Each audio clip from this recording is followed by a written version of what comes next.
पश्चिम बंगाल विधानसभा चुनाव को लेकर बीजेपी ने प्रचार में पूरी ताकत झोंक दी है। चुनावी रैलियां, जनसभा और धुआंधार प्रचार, इससे साफ जाहिर हो रहा है कि इस बार के चुनाव में बीजेपी ममता दीदी को हटाने के पूरे मूड में है। इसी क्रम में केंद्रीय मंत्री जेपी नड्डा ने बंगाल के जलपाईगुड़ी में एक रोड शो किया और चुनावी रैली को संबोधित किया। नड्डा ने बंगाल की जनता से वादा किया है कि अगर राज्य में डबल इंजन की सरकार बनी तो हम यूसीसी लागू करेंगे। हम यूसीसी लगाएंगे, डबल इंजन की सरकार आएगी, यूनिफॉर्म सिविल कोड लगेगा। एनडीए नेताओं ने नड्डा के बयान का समर्थन किया है।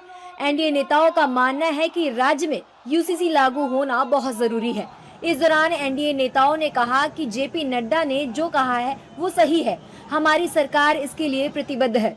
भारतीय जनता पार्टी के पूर्व राष्ट्रीय अध्यक्ष और केंद्रीय मंत्री जेपी नड्डा जी ने अगर समान नागरिक संहिता लागू करने की बात कही है तो निश्चित है हमारी सरकार उसके प्रति प्रतिबद्ध है और आने वाले समय में जरूर इस पर हमारी सरकार आगे बढ़ेगी। यूनिफॉर्म सिविल कोड का मतलब क्या है कि एक single uniform set of laws जहां हर एक नागरिक के लिए वही कायदे कानून, कहीं भी तुष्टीकरण की राजनीति नहीं और हर एक नागरिक को यही चाहिए। वेस्ट बंगाल में, अन्य प्रदेशों में भी आपने देखा है कि थोड़े पक्ष हैं जो सिर्फ अपीजमेंट की राजनीति के बारे में बात करते हैं, बोलते हैं कि सीए, एनआरसी, यूसीसी हमें खतरे में डालेगा, लेकिन खुद प्रदेशों के माइनॉरिटीज ने भी स्वीकार किया है कि uniform civil code is the need of the hour. सही कहा है।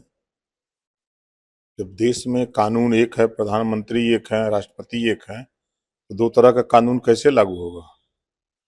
एक बराबर कानून पूरे देश में होगा। यूनिफॉर्म सिविल कोड देश के लोगों की आकांक्षा आजादी के बाद से है।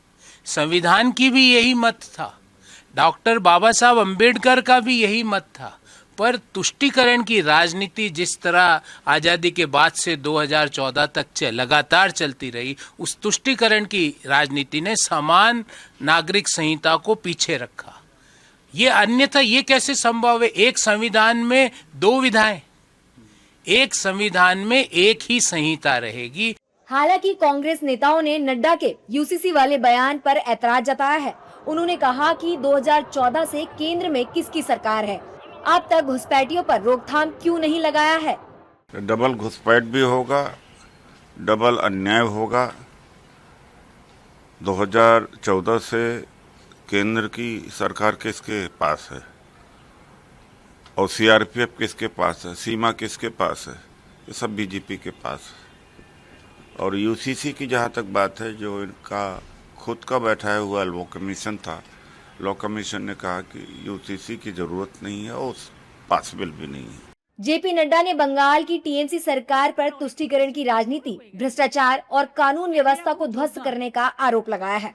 बता दें कि बंगाल में यूसीसी लागू करने को लेकर गृह मंत्री अमित शाह भी पहले बयान दे चुके हैं। यहाँ तक कि बीजेपी के संकल्प पत्र में भी सरकार बनाने के बाद 6 महीने के अंदर यूसीसी लागू करने का वादा किया गया है। ऐसे में अब जेपी नड्डा द्वारा यूसीसी लागू करने वाला ये बयान सियासी मुद्दा बन गया है। बीजेपी ने दावा किया है कि राज्य के विकास और नागरिकों की सुरक्षा के लिए यूसीसी जरूरी है।